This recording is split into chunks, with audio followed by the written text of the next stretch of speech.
Voltar a dançar sob a sombra de sua árvore preferida, como num sonho de infância. Voltar a correr nos bosques sem relógios, marcando compromissos como segundas-feiras chatas. Voltar-se para o mundo de ser você mesmo, como você era, antes de te convencerem a quebrar-se em 1000 pedaços de galhos secos, sem saber onde está sua árvore, mãe. Boa noite. Estamos respeitando as distâncias necessárias, então eu vou retirar um pouquinho a minha máscara. Gostaria de desejar boa noite a todos que estão nos assistindo. Uma excelente noite pra gente nessa abertura da Semana Família, homenagem ao Dia das Mães. Então, esse evento que estamos abrindo hoje com essa live com a professora Adriana, eu sou a Marcela, e a professora Alexandra Barcelos. Então, estamos abrindo esse evento de Dia das Mães com muitos mimos, muito carinho e, bom, vocês vão ter muitas surpresas durante a semana, tá bom? Gostaria de passar a palavra para a professora Adriana. Olá, boa noite. É um prazer estarmos aqui hoje nessa noite, né, com uma mãe tão especial, uma escritora privilegiada, né, a Alexandra Barcelos, que está aqui conosco hoje. Ela é escritora, né, professora de literatura, já tem 10 livros publicados, né, iniciou, né, a sua vida na escrita com a literatura infanto-juvenil, né, hoje escreve livros de poesia, já está no seu 5º livro, né, Alexandra? Sim, né, pois a poesia é algo que vem da alma da gente, né, que vem de dentro, essa questão da sensibilidade, a leitura, né, existe uma frase assim de muito, digamos assim, clichê, né, a leitura é uma viagem através dos livros. E para quem gosta de ler, vê que realmente isso é verdadeiro, né? Porque quando a gente abre um livro, né, você viaja através daquela história, você imagina, você se coloca naquele ambiente, né? É isso que a leitura nos traz, né? Um prazer, uma diversão, a imaginação que isso nos traz através da leitura. E hoje nós vamos ter aqui um momento muito especial com a Alexandra, né? Onde ela vai estar compartilhando conosco esse mundo da leitura, né? O que tem durante a vida dela, que ela tem trazado através da escrita, né, Alexandra? Seja bem-vinda, né? E que a nossa conversa seja muito agradável para todos vocês também que estão em casa. Muito grata pelo convite, me sinto honrada por todo o grupo Dom Bosco, pela professora Audrey, pela Marcela e Adriana, por esse momento tão carinhoso, né? E gostaria de felicitar todas as famílias e as mães pela semana que vamos iniciar com essas celebrações. Alexandra, gostaríamos, né, a gente começa a ficar com um pouco de curiosidade, né, em relação a uma pessoa que escreve, né? E a primeira pergunta nesse momento que nós estamos vivendo, de momento de pandemia, de isolamento, né, que as famílias estão muito reclusas dentro de casa, né, e que estão juntas, né, 24 horas por dia. Como que você vê hoje essa questão da leitura dentro desse meio familiar, aproveitando esse momento? Essa é uma pergunta que eu recebo frequentemente, pais, mães, familiares, né, professores, como é que a gente faz para estimular e fomentar a leitura dentro de casa. Então, eu acho que a pandemia trouxe, claro, uma aproximação muito forte, né, entre todo o núcleo familiar, e eu acho que se criou um momento assim de até transformar livros em pequenas peças teatrais. Eu vi isso acontecer, sabe? Vejo isso acontecer, tenho recebido relatos disso. E eu acho isso muito interessante porque você acaba trazendo os personagens para dentro de casa através de momentos que normalmente não aconteceriam fora da pandemia, né? Porque tudo era tão corrido antes e agora a convivência é muito maior. Então, assim, do lado da minha casa mora um casal que tem crianças que devem ter entre 6 e 8 anos de idade. Eu escuto eles falando sobre leitura, sobre essa interação entre o pai e a mãe e os personagens, né? Então, eu acho assim que deu uma fomentada grande e espero que continue, na verdade. Mas é claro, o exemplo, né, é sempre a força maior com relação à literatura. Então, assim, pais que trazem livros para dentro de casa, que falam de livros, de personagens de filmes que também vêm da literatura, eu acho que ajuda muito, muito, muito nessa questão da curiosidade com relação à leitura. de uma maneira geral. E assim, a gente sabe, né, o quanto é interessante, contando uma experiência própria, né, familiar, da minha filha quando pequena, que nós tínhamos o hábito muito de contar histórias para ela antes de dormir, e o meu marido tinha o hábito de inserir os amigos, né, nas histórias quando ele contava à noite, né. O problema era quando no dia seguinte ela queria de novo a mesma história. Né? Aí gerava uma situação porque ele tinha acrescentado, né, os personagens na história.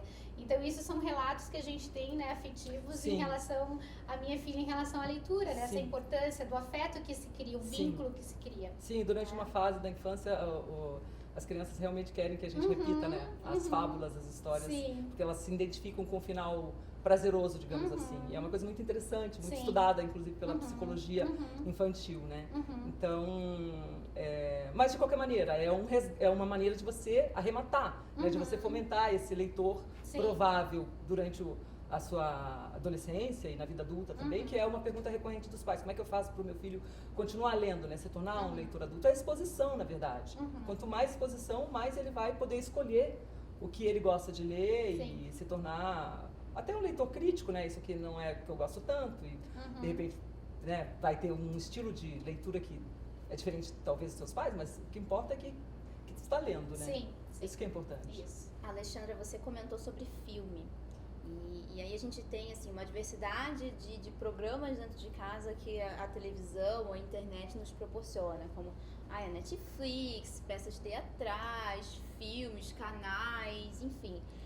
Como que a gente consegue fazer, então, que não existe uma competição entre a leitura, entre a literatura e toda essa parte tecnológica? Elas podem conversar, né? Se conversar entre elas. Mas uma coisa que eu gosto bastante de enfatizar é que os nativos digitais, os que nasceram já na época do smartphone, muitas vezes eles acham que os personagens da Disney foram criados pela produtora, né? E, na verdade, 99% vieram da literatura, né? Essa produtora que se chama Pixar, né? Que é a da Apple, eles criaram alguns personagens e tal, mas a maioria a Bela e a Fera, vem da literatura. Então, assim, eu acho que é interessante que os jovens, as crianças saibam disso, né? Sim. E que, inclusive, não é uma forma de competição, é uma forma de valorização da literatura, né? O cinema se prestar a honrar os livros. Então, eu acho interessante que nós saibamos disso e que nós passemos isso para as crianças e para os adolescentes também. Até da mesma forma, como é interessante a gente fazer a leitura de um livro e assistir um filme, né, deste livro. A gente percebe que no livro o quanto ele é detalhista, né, em relação aos fatos ocorridos. E no filme ele acaba sendo passam desapercebidos alguns detalhes, onde no livro é tão detalhado.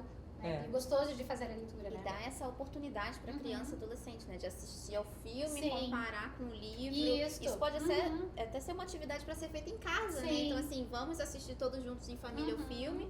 Vamos também fazer um clube do livro aqui com esse mesmo livro e depois faz essa comparação, né? Eu acho que isso é importante. Ou pegar referências, né? Olha, esse filme aqui tem uma referência que é de um livro tal, ou vice-versa, né? Então, acho que isso é muito interessante, né? Quando a criança ou adolescente é exposto a esse universo da literatura, que aí a literatura não só o livro, mas também essa parte midiática, né? Se torna muito mais relevante, né? A gente estava conversando sobre o leitor ter que se transpor e se colocar dentro da história. Então, isso é muito, muito importante, sim, né? Sim, eu acho que eles... a questão das fábulas, né, que são transpostas pela Disney e outras produtoras, o Harry Potter como personagem em si, ele trouxe muito forte para o mundo inteiro o prazer pela leitura e depois diretamente na arte do cinema, né? Então, assim, eu acho fabuloso, né, o que ela conseguiu fazer, porque a gente via filas de crianças e adolescentes, né, esperando que o livro saísse, como nunca foi visto antes, né? E depois filas diante do cinema, para um livro que eles tinham amado e que eles queriam ver nas telas. Então, assim, eu acho que ela merece um prêmio por isso, o que ela fez por gerações, né? Por gerações inteiras, assim. Não, e trazer oportunidades, assim, quem tem a oportunidade de ir lá no parque, vai querer, se foi só no parque primeiro, vai querer ler o livro e assistir o filme depois, provavelmente. E talvez conhecer mais das obras da autora, né? Porque ela não tem só o Harry Potter, ela tem outra diversidade de livros, né? Então, trazer isso também, né? Já que gosta tanto dessa história específica de uma autora X, então, o que mais que ela escreveu? Dá pra gente introduzir isso na rotina familiar, né? Então, e por esse talvez lado afetivo, né? De relacionamento com os autores, acho que isso talvez seja importante, né? Não, com certeza. E fora também o legado da própria vida dela, né? Sim. Que foi uma pessoa que estava em condições miseráveis, quando foi atrás do seu sonho, o bancou e não desistiu até conseguir publicar. Então, assim, eu acho que ela também é um exemplo de vida para todo mundo, sabe? Para pessoas que estão criando sonhos, que é o caso dos adolescentes, né? Que estão crescendo, querendo escolher um curso universitário e tal. Então, assim, a importância de você não desistir de você mesmo, né? De você honrar aquilo que é o teu dom. Então, eu acho que ela realmente é um legado maravilhoso que ela fez pelo mundo, né? Sim. Só o fato de despertar esse interesse do adolescente em relação à leitura, né? Que normalmente não é uma fase de idade de que eles curtem muito, né? E despertou, né, esse interesse deles, né? Inclusive, uma dica, tem um filme sobre a história da vida dela, que tem 40 minutos de duração no YouTube, gratuito, né? A Magia das Palavras. Então, fala sobre todo o percurso até a publicação, sabe? Bem interessante. Desculpa, Marcelo, te interromper, mas é que assim, a minha cabeça começa a ficar na curiosidade em relação, né, uma pessoa que tem esse dom de escrever, né, Alexandra? E foi o que me veio na cabeça agora, né? Quando você escreve, né, hoje você tem se dedicado mais à questão da poesia, sim, né? Sim. E a poesia, a gente sabe que ela é um gênero textual, que ela não existe regra de escrita, né? Dentro da língua portuguesa, que existem tantas regras para nós escrevermos, né? E a poesia, ela vem algo que ela vem de dentro da gente, né? Penso eu, dentro da poesia, da sensibilidade na escrita, né? Então eu queria saber, assim, de você, quando você escreve uma poesia, você levanta e diz assim, hoje eu vou escrever uma poesia. Ou, de repente, você está lá num restaurante, você está fazendo um passeio no parque e as coisas começam a vir na tua cabeça e você tem que pegar o papel e escrever. Como é que funciona isso contigo em relação à escrita? Então, Adriana, assim, tem uma diferenciação na minha literatura com relação à poesia e os outros gêneros literários, né? Que são infanto-juvenis e romances ambientalistas, que são 6. Quando eu estou escrevendo como escritora e não poeta, eu tenho uma rotina. Então, assim, a parte em que eu estou gerando as ideias na minha cabeça, eu vou anotando, eu começo a fazer um rascunho, um esboço, ele vai evoluindo e eu tenho que ter horários e é tudo esquematizado, assim, porque você tem que ter disciplina para tudo, né? Sim. Então, assim, eu gosto de escrever na parte da manhã, gosto de acordar cedo para escrever, entre 5h30 e 6 da manhã, não gosto de barulho.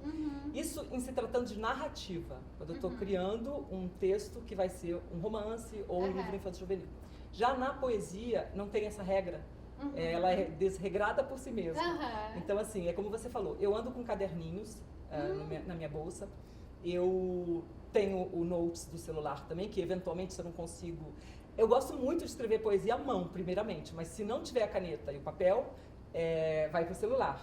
Mas frequentemente recibos de supermercado viram poesias. Olha. Esses dias eu estava levando um livro para uma leitora aqui de Curitiba, que eu moro no Bigorrilho, ela mora no Água Verde, e ela comprou o livro pelo meu site, eu levei o livro lá de carro. No caminho me veio uma poesia, eu escrevi a poesia no envelope, e quando eu entreguei o envelope para o porteiro, depois eu mandei um WhatsApp para ela falando, olha, tem uma poesia no envelope. Ela falou assim, que maravilha! Que tá frisinha. Que tá no meu livro novo, né? Então a poesia, assim, ela é um ímpeto, ela é um raio, ela vem e quando ela vem eu tenho que anotar e acabou. E assim, uma coisa que aconteceu durante a pandemia também é que acabou que o fato de não só estar confinada, mas pensar em tantas coisas que estão acontecendo no mundo inteiro com todos nós, né? Fez com que a minha criatividade com relação à literatura de uma maneira geral e à poesia se tornasse muito mais forte. Eu considero que eu atingi um ápice, assim, um auge criativo, que eu me espanto, para vocês terem uma ideia. Às vezes eu vou correr ou andar de bicicleta no Barigui e eu consigo fazer uma poesia de uma página inteira dentro da minha cabeça. Coisa que nunca tinha acontecido comigo antes, porque eu tinha que escrever. Então eu começo a pensar na poesia, eu construo ela inteirinha, aí eu chego em casa e passo para o computador. Olha só. E já aconteceu, Alexandra, de você escrever uma poesia e você assim, não gostei. Você publica ela ou você guarda por um outro momento? Não, eu não publico. Não publica. Eu não publico. Em geral, tem uma questão de amadurecimento técnico também, né? Óbvio. Porque, assim, são 20 anos que eu escrevo e eu sempre fui uma leitora de poesia. Gostaria de falar com as famílias agora com relação a como eu descobri. Eu me tornei leitora por volta dos 8 anos de idade com as fábulas. Meu pai trazia muitos livros para casa e, quando eu tinha 9 anos de idade, ele trouxe a coleção inteira do Monteiro Lobato. E foi bem legal também, que voltando à questão do cinema, das telas, do teatro também, foi legal porque foi naquela época que eu comecei a fazer um paralelo entre o que eu lia e o que estava no sítio do Pica-Pau Amarelo. E foi bem legal porque, assim, eu prestava atenção que, claro, não estava tudo ali, né, na tela, estava no livro, mas já deu para ter um gostinho de que a literatura é mais profunda, é mais vasta, né, é mais ampla. E ali eu comecei realmente a me envolver com o universo da literatura. Por volta dos 11 anos de idade, eu morava no Rio de Janeiro, e eu já era uma leitora dessas fábulas, desses contos. Minha mãe lia muito uma coleção que tem até hoje, chamada Seleções. E o meu pai sempre foi muito mais de ler livros sobre religiões, biografias e história. Então era legal ter esses dois universos por perto, sabe? Sim. Porque uma era só ficção e ele era mais, né, questão da história e tudo mais.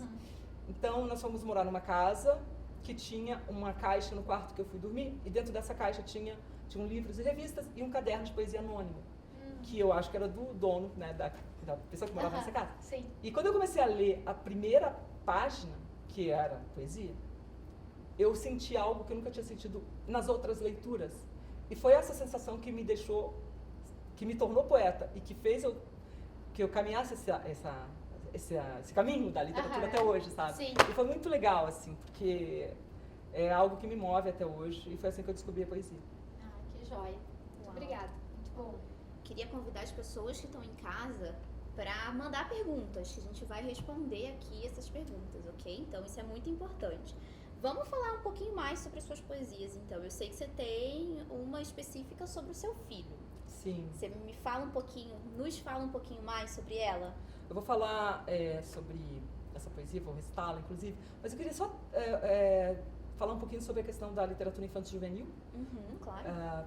Porque eu acho que ela é a base de tudo, né? E eu acho ela muito mágica. Eu sou declaradamente apaixonada por poesia, mas eu acho que a literatura infantil juvenil, ela é o gênero fantástico porque ela é a que dá fala a qualquer coisa. Então, uma árvore pode expressar os seus sentimentos, o vento pode conversar com a gente, o mar pode ser algo que a gente não consegue imaginar fora da literatura infantil juvenil, né? Então, assim, eu acho que ela tem uma voz de um poder que, assim, é algo fantástico, né? Por isso que perdura durante tantos e tantos anos, né? Os contos dos irmãos Grimm e o Christian Andersen com o Patinho Feio e tal. Assim, são histórias que se conectam com a gente, com quem nós somos, as nossas histórias de vida. Sim. Né? O amor, o abandono, pais que estão ali ou que talvez não estão porque morreram. Então, traz tudo isso dentro de um mundo que é bonito de ver, de sentir, né? Traz um carinho, assim. Sim. E, bom, o meu livro Árvore Mãe é o meu segundo livro de poesia, que foi publicado em 2017. É o meu livro de poesia mais longo, tem mais de 200 poesias aqui. E quando meu filho mais novo, que agora tem 18 anos, estava para fazer 12 anos de idade, eu comecei a me despedir da infância dele, do meu jeito, né? Do meu jeito poeta de ser. E eu fiquei pensando comigo mesma, não vou mais ter crianças em casa. E movida por esse sentimento, eu escrevi uma poesia chamada A Infância Saiu de Fininho, a página 157. E ela diz o seguinte: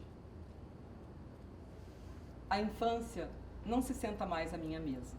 No seu lugar, rostos suados, após jogarem futebol, apresentam-se cobertos de espinhas e carregam celulares que os conectam com o mundo inteiro enquanto baixam músicas do Queen e da Legião Urbana, que eu sempre adorei. E durante as nossas conversas eu digo coisas que eu já ouvi e recebo as respostas que eu mesma dei, porque apagamos histórias ao nos tornarmos mães e pais. Não por falta de memória ou modernidade, mas por amarmos demais. A infância deixou brinquedos empoeirando e saiu de fininho. Porque algo mudou e o medo não faz parte de vocês. E isso por si só me deixa feliz. Não, vocês não devem ficar parados esperando pelo melhor momento. Todas as fases da vida são belas, mas a juventude é a única que é eterna. Muito bem, lindo. Obrigada. Lindo. É isso. Aí são essas sensações, né? Esses acontecimentos, esses eventos que acabam me motivando. E essa ruptura, né? Então, assim, a gente está com um público de educação infantil, fundamental, anos iniciais, talvez algumas pessoas de fundamental, anos finais. E assim, talvez de dicas você possa dar pra gente quanto a esse sentimento da maternidade ou da paternidade, como você coloca na tua poesia. E também, assim, dicas que a gente possa falar de leitura para eles, né? Talvez de qual a diferença, então, que seria da educação infantil das crianças para os adolescentes. O que você percebeu de mudança no teu filho aí com essa mudança de idade, nos gostos, talvez, pela leitura? O que você traz pra gente? Então, assim, eu acho que, em primeiro lugar, como eu falei já antes, eu acho que a exposição aos livros é algo que é primordial. Se os livros não estiverem em casa, como que o filho, o aluno, né, vai estar, vai se interessar, assim como o nosso celular está sempre perto, né? Então, eu acho que isso é um exemplo. Mas eu sempre percebi, na minha vida de autora e de professora também, que muitas vezes os leitores se interessam por determinado livro, por determinada obra, quando ele, às vezes, consegue se conectar com o autor. Então, o que eu acabei de falar sobre a J.K. Rowling antes, saber que é alguém que passou fome e que conseguiu chegar até o seu sonho e que se tornou uma das mulheres mais ricas do mundo, não é algo formidável de saber? Não é incrível saber que essa pessoa existe? Sabe? E que é né? possível, né? Que é possível. E através da literatura, através da escrita. Então, tem um autor que é o único autor inglês enterrado do lado do William Shakespeare, Charles Dickens.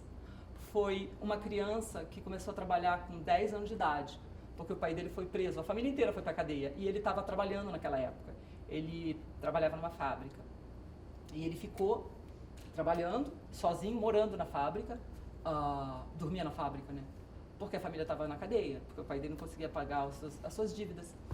Esse fato dele ter ido para a cadeia marcou a vida dele, e toda a literatura dele é baseada nisso. Ele é considerado o pai dos direitos das crianças, digamos assim. Então, o que acontece? Quando você traz isso para a criança, ela se identifica automaticamente, porque ninguém quer trabalhar com 10 anos de idade, né? Nós lutamos pelos direitos das crianças no mundo inteiro. Então, assim, eu percebo em sala de aula que muitas vezes, quando você traz esse autor, essa humanização do autor ou da autora, é mais fácil fazer com que a criança e o adolescente queira lê-lo. Eu acho isso muito interessante. Assim. Perfeito. Bom, chegou uma pergunta aqui pra gente da questão dos livros digitais e livros físicos. Então, a pessoa coloca assim, que o filho, ele é mais, vai para um lado mais do livro digital, enquanto a mãe prefere o livro físico. Então, qual a sua opinião sobre isso? Isso é um problema, isso não é? Isso deve ser estimulado? Não acho que seja um problema, mas também acho que é um fato que não vai voltar atrás e simplesmente vai continuar crescendo. Os livros digitais hoje no mundo inteiro representam 23% das leituras, né, de uma maneira geral, nos aplicativos. E a gente tem uma questão ambientalista que envolve tudo isso. Sim. Ou seja, cada vez que um livro é lido, né, no tablet, no Kindle, são menos árvores que são cortadas. E isso é uma realidade. Agora, dito isso, tanto eu quanto crianças de 10 anos de idade já me disseram que os meus livros preferidos eu quero no papel. Então eu acredito que a gente vai caminhar para os livros preferidos estarem no papel e os livros que não são os preferidos, porque todos nós temos os livros que não são os preferidos, né? Eu tenho uns 5 de cabeceira que me acompanham desde que eu era adolescente, mas esses estão no papel. Então eu acredito que vai ser mais ou menos assim. E também existe a possibilidade da pessoa ler um livro no digital e no dia seguinte querer aquele livro no papel. Então, assim, eu acho que é meio que democrática essa questão, né? Fora que também existem árvores de reflorestamento que estão aí para a questão, né, do papel. Então, eu acho que a gente vai conseguir fazer com que E vão essas coisas... estar lendo, né, Alexandre? É o que eu de alguma isso, forma vão isso estar que lendo, importa. né? Isso que Isso importa. é muito importante, né, nos dias de hoje, né? Porque é através do conhecimento, né, que a gente se abre para o mundo, Sim. né? É o conhecimento que pode nos levar, né, a ter uma visão do mundo, né? Não, e as informações que a literatura traz, nossa, você jamais conseguiria ter acesso a isso se você não estivesse lendo, né? Meu filho estava lendo um livro há um tempo atrás, acho que não sei se é A Breve História da Humanidade ou outro, mas esses livros que falam sobre o nosso percurso, né? Sim. E ele me chamou para mostrar, mãe, olha aqui, ó, os olhos azuis foi uma mutação genética que aconteceu há 8.000 anos atrás. Quando que você vai descobrir isso se você não está lendo? Ninguém vai falar isso para você. Sim, é até a mesma forma, assim, remetendo, né, as crianças de primeiro ano, né, de nível 5, né, que estão iniciando nesse processo de alfabetização e de letramento, né, que é tão lindo quando eles começam a juntar as letrinhas, né, formar as palavras, e eles começam, né, quando saem de carro conosco e vê uma placa e começam a perceber o que está escrito, né, então essa visão do mundo, ela se abre, né, até mesmo uma experiência também de casa com a minha filha, quando às vezes a gente tem uma criança pequena e é onde ela não tem ainda essa descoberta da leitura, né? Então se você dá um livro para ela, não, mas eu não vou ler porque eu não sei ler, né? Uma vez a Letícia, ela tinha uns 4, 5 anos, ela sentadinha numa cadeirinha pequena com um gibi na mão, né, no quarto. E ela folhava de perninha cruzada e folhava aquele gibi, folhava tal, e aí ela fechou o livro. E aí eu disse assim pra ela, e daí terminou de fazer a leitura, né?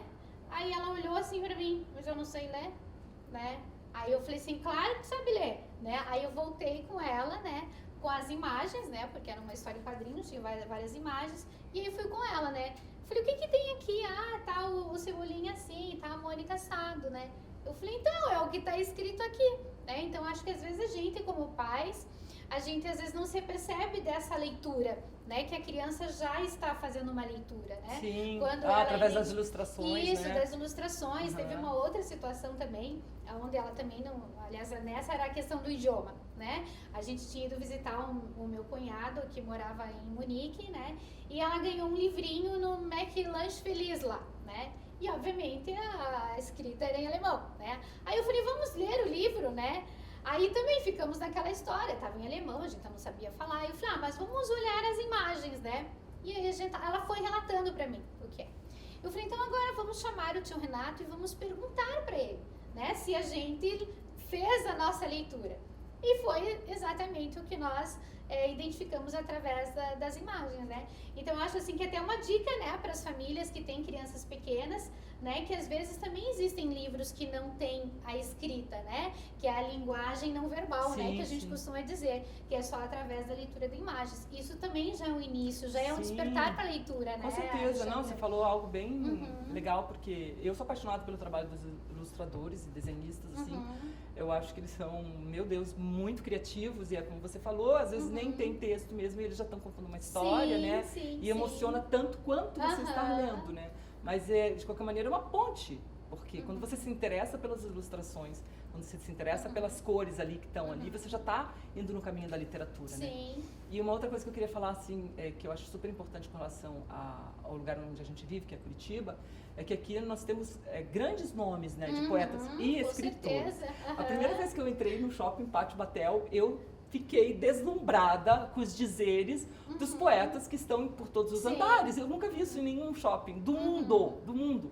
Então, assim, quando eu me deparei assim, com os poemas da Helena Collodi, do Leminski, assim, eu fiquei pensando assim, nossa, quem será que teve essa ideia? Porque alguém pensou nisso, né? E que bom, né, nos homenagear, né? Com os nossos autores, com os nossos poetas e tal. Inclusive, o Passeio Público, né? Ele tem um busto lá do Emiliano Perneta, que é um poeta simbolista, né? Um grande nome da poesia. E, assim, é muito legal a gente ter essas referências tão próximo da gente, né? Tão perto, que dá para ir caminhando, que dá para tocar, que dá para tirar fotografia. Eu acho que é assim que a gente se constrói leitor, né? Sim. Admirando essas pessoas que fazem parte do nosso legado, nossa história de vida, né? Com certeza. Não, mas isso não acontece só com as crianças menores, não. Há 2 semanas atrás a gente teve o Book Week aqui na nossa escola. E a gente teve a apresentação de uma autora, a Carol Sakura, das histórias em quadrinhos dela. E ela lançou um desafio para os alunos para fazerem uma história em quadrinhos também.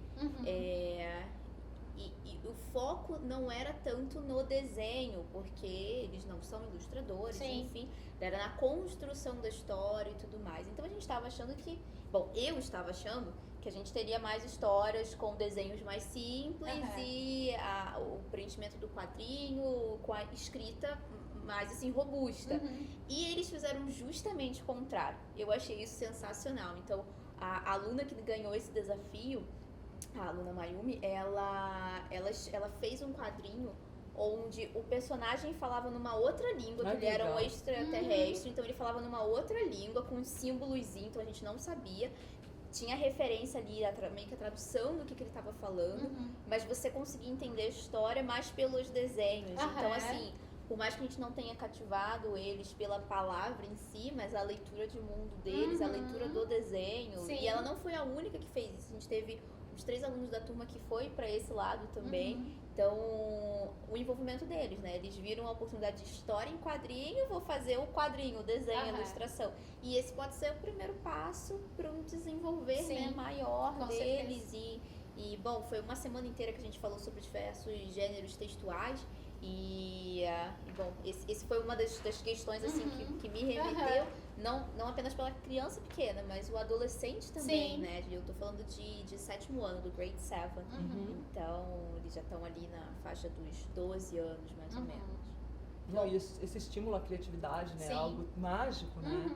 Nossa, deixar fluir, assim. E você vê cada coisa incrível. Pequenos gênios mesmo. Exato. Mas falando em pequenos, né, mais uma curiosidade de uma vida de uma autora, né? Você colocou que você tem 2 filhos, né? Sim. Já são adultos, né? Sim, 21 e 18 anos. Como que foi essa construção, né? Como é que foi essa relação como mãe, como escritora, com os seus filhos? Então, quando eles eram pequenos, né, antes de dormir, como você falou antes, eu lia fábulas e contos maravilhosos para eles. E é muito engraçado, porque o meu mais novo, ele, como você falou também, ele não sabia ler com 2 anos de idade, mas quando ele pegava o livro do Chapeuzinho Vermelho, quando ele estava lendo a parte que chegava a página do lobo, ele batia assim. Eu falava pra ele, precisa fazer isso. Mas ele é mau.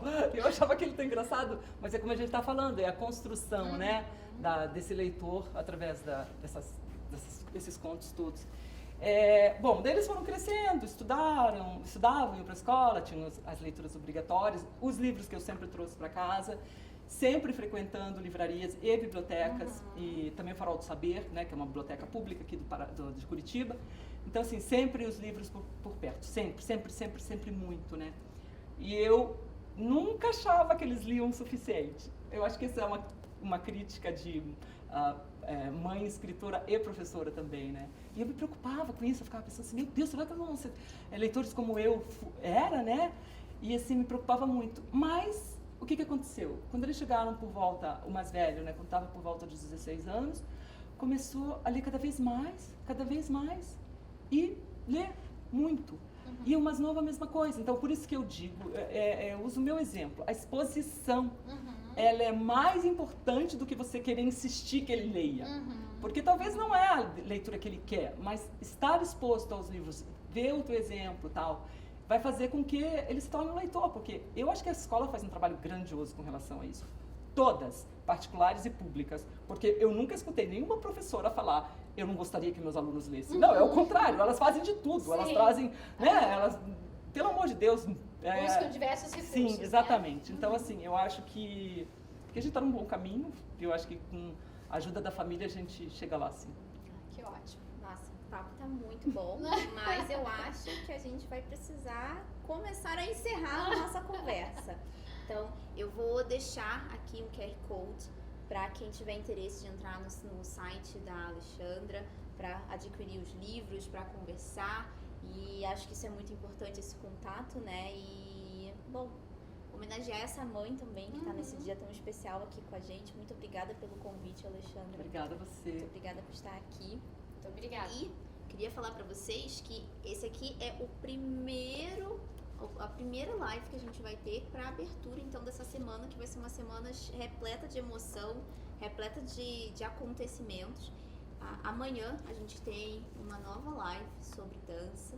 Na quinta-feira a gente tem uma live sobre vida saudável. E na sexta-feira eu não vou falar o que é a live, porque vocês vão receber um mimo em casa. As mães da educação infantil e do fundamental anos iniciais vão receber um mimo, presente de Dia das Mães, para desenvolver esse mimo não posso falar detalhes, gente, me desculpem, mas eu vou deixar vocês curiosos. Mas para desenvolver, para usar esse mimo junto com os seus filhos, tá? Então fiquem conectados na nossa página do YouTube e não apenas o YouTube, tá? Utilizem a hashtag Família SEB Dom Bosco, marquem a escola também. Se vocês estiverem assistindo essas lives, quando vocês forem na sexta-feira fazer essa surpresa aí que vai ser das famílias, em momentos durante a semana que vocês receberem alguma homenagem dos seus filhos, então marque a gente nas redes sociais, no Instagram, no Facebook, isso é muito importante, tá? Então, vou repetir, hashtag Família SEB Dom Bosco. Então, gente, muito obrigada. Obrigada, Eu gostaria de Alexandra. encerrar lendo uma poesia que está no meu livro Árvore Sim, Mãe. com Que certeza. né? esse livro ele é dividido em 5 capítulos a partir da minha árvore genealógica. Começa com a minha tataravó, que veio da Itália, minha bisavó, minha avó, minha mãe, e termina comigo, que é o último capítulo. E o 4º capítulo, que é da minha mãe, tem essa poesia chamada Sagrado Feminino, que eu gostaria de ler para toda a família Dom Bosco, especialmente para as mães. Para Emma Terezinha Cunha, Sagrado Feminino. Foi a minha mãe quem me trouxe aqui. Apresentou-me ao que somos sem me dar explicações, colocando-me no caminho do sagrado feminino. Depois dela, eu conheci muitas mulheres que me guiaram. Não, elas não me deram conselhos de cartilhas antigas, elas foram mulheres. Contaram-me histórias diante da minha alma faminta, carregando toda a luz amarela do sol e todo o vermelho sagrado da vida. Gratidão. Lindo. Muito obrigada. Boa noite. Boa noite. Boa noite.